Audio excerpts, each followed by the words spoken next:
Dr. Fauci, thank you so much for joining us on the Daily Social Distancing Show. How are you? I'm very well, thank you. No, very well. You are an infectious diseases expert who has advised 6 presidents on everything from SARS to Ebola to the HIV epidemic and Zika. What makes coronavirus so different?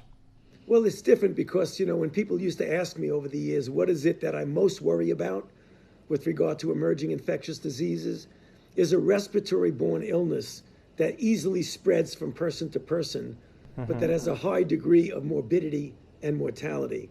And unfortunately, that's the worst nightmare you could have, is to have something like that. I mean, there are other diseases. Ebola was frightening, but Ebola gets transmitted only when you're in very close contact with a person who is very, very ill.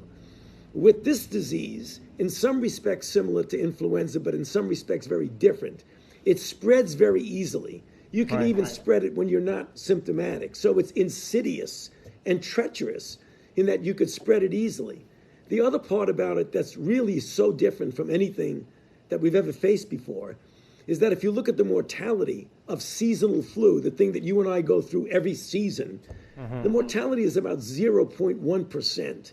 That's a lot. And we get used to that morbidity and mortality. But the mortality of this is about 10 times that. It's at least 1%. So it's a disease that not only is easily spread, but it can be devastating, particularly for a certain subset of the population. Demographically different. The elderly, those with underlying conditions, heart disease, lung disease, diabetes.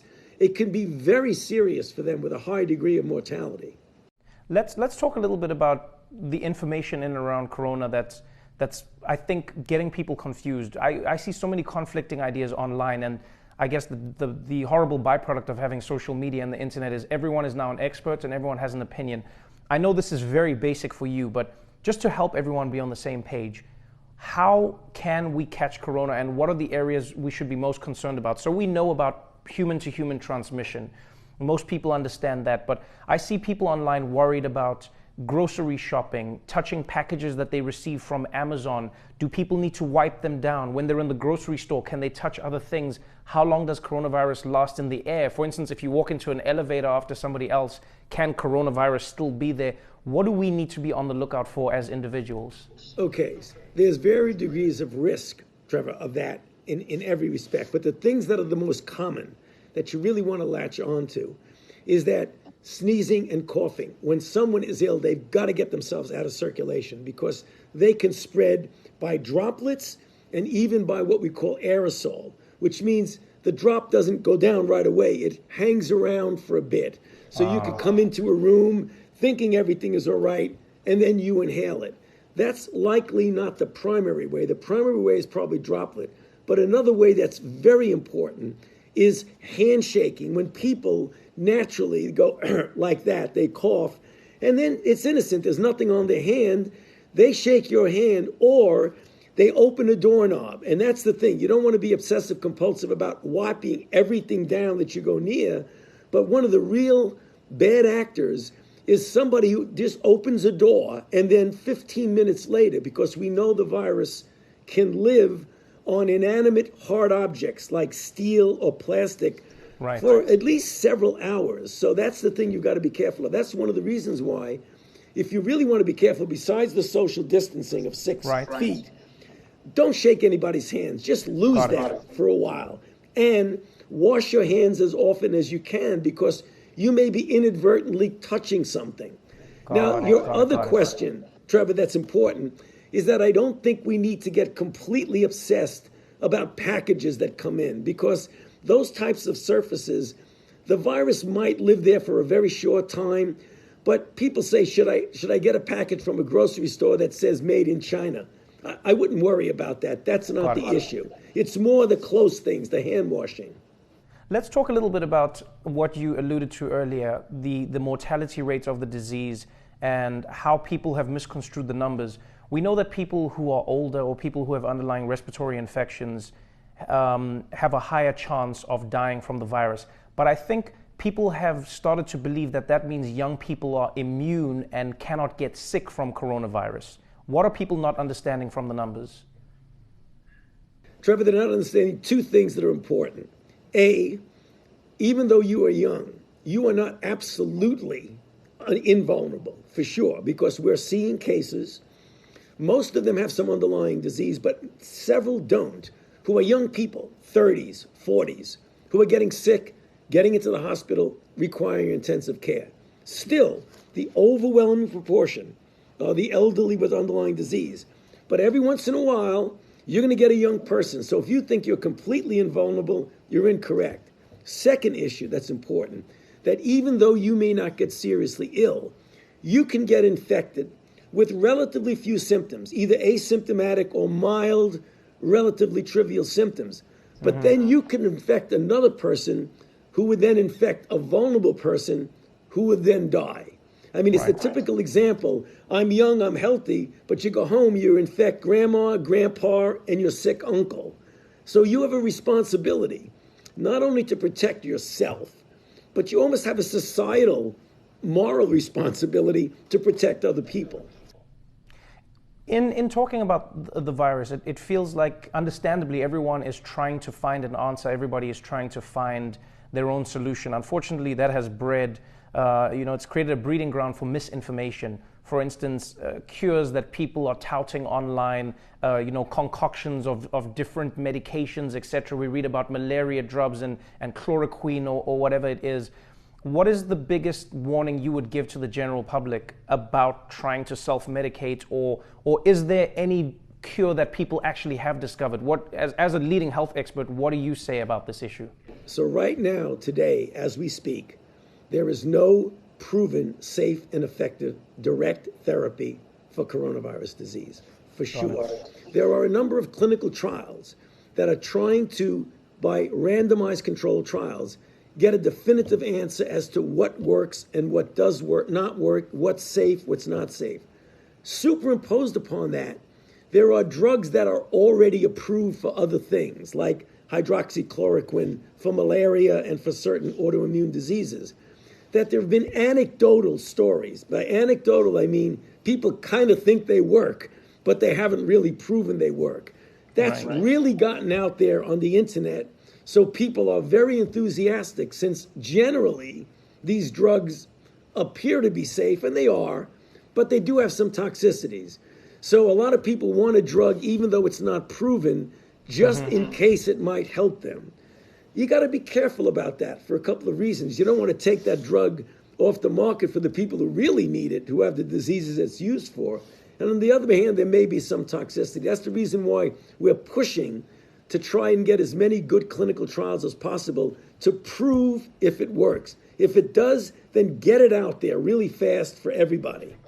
Got it. I have 4 questions, because I know we're going to run out of time, but I just want to let you know I have 4 questions that I think are really important. Number 1, we hear about this clock, 15 days, where things will be reassessed, 15 days where people might go back, 15 days, every country, 21 days. There seems to be a clock. My question is, what is that clock supposed to be, and is there a certain amount of time that people can be away from each other where coronavirus goes away? And the follow-up in that same question is, does the clock start if people are not completely quarantined during that period? Yeah, the virus is the clock, Trevor. So people say, may arbitrarily, well, in 2 weeks, we're going to be okay. It depends on the kinetics of the outbreak. Right now, take New York City.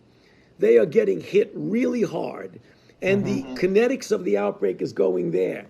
You can't predict when it'll make that turnaround and start coming down. In general, if you look historically at countries that have been through the whole cycle, in China, it was about 8 weeks or so before it went way up and then way down. In Korea, the same thing. So if you look at each individual country, and being a big country as we are here in the United States, we're almost like a lot of little countries. Like New York in itself can be considered a country. California can be considered a country. So it's unpredictable about when you can say this cycle. It's usually measured in several weeks. Sometimes when you're into the cycle, you may only be 2 to 3 weeks away before it starts to turn around. Right. Okay, so then to that point, that's then my second of the 4 questions. Second question is New York City really harder hit, Or is New York's testing making the numbers spike up? And is this something that we're going to see start trending throughout America? Well, there are a couple of good questions right in there. New York is more hardly hit for sure. The nature of the city, the crowding of the city, the fact that you get the beginning of your outbreak when you get influx from other countries. China was the index country that came in. New York is a travel hub of the country. So clearly we had a lot of cases come in. By the time they realized what they were dealing with, they had already gotten a sucker punch. And they really were playing catch up. They didn't do anything wrong. They're not very different except that they're a big, robust city. And because of that, they're getting hit hard. Okay, and then the second last question is with regards to reinfection and immunity. We talk about people who have it and are asymptomatic. We talk about people who are recovering, and we're starting to see those numbers grow around the world. Do we know yet if getting corona and surviving corona means that you're now immune to the disease, or is there a chance of reinfection? We don't know that for 100% certain because we haven't done the study to see re-challenges, whether they've been protected. But I feel really confident that if this virus acts like every other virus that we know, once you get infected, get better, clear the virus, that you'll have immunity that will protect you against reinfection. So it's never 100%, but I'd be willing to bet anything that people who recover are really protected against reinfection. Okay, and then our final question, and thank you so much for your time. I really hope everyone understands how important it is to listen to you. Final question with regards to the government, the CDC, the NIH, and all of the units working together. Right now, it feels like there is a push and pull, a tug of war between states and the federal government, etc. For Americans who are out there watching this, what is the plan, and what do you think needs to happen for the whole unit of the United States to fight the coronavirus, implementing different checks and balances along the way to make sure that everyone fights it and the numbers go down? Well, that's a very good question. Things are implemented at the state and local level. That's the way this country works so well. The federal government is a facilitator, it's a supplier, it's a supporter. And that's the way things should be going. And that's what we're starting to see now as we are catching up on things that weren't done so well in the beginning. We now have many, many more tests. The private industry is getting involved. The government's not making the test. The private industry is. The ventilators that are needed coming out of the stockpile, yet companies are starting to make more. So it really is a marriage between the federal government as the facilitator and supporter of where the real action is at the state and local level. Thank you so much, Dr. Fauci. You've been amazing. I could talk to you for an hour on this, but I know everyone wants your time. Good luck with what you're doing, and I hope we're doing our part to make your job a little bit easier. Thank you.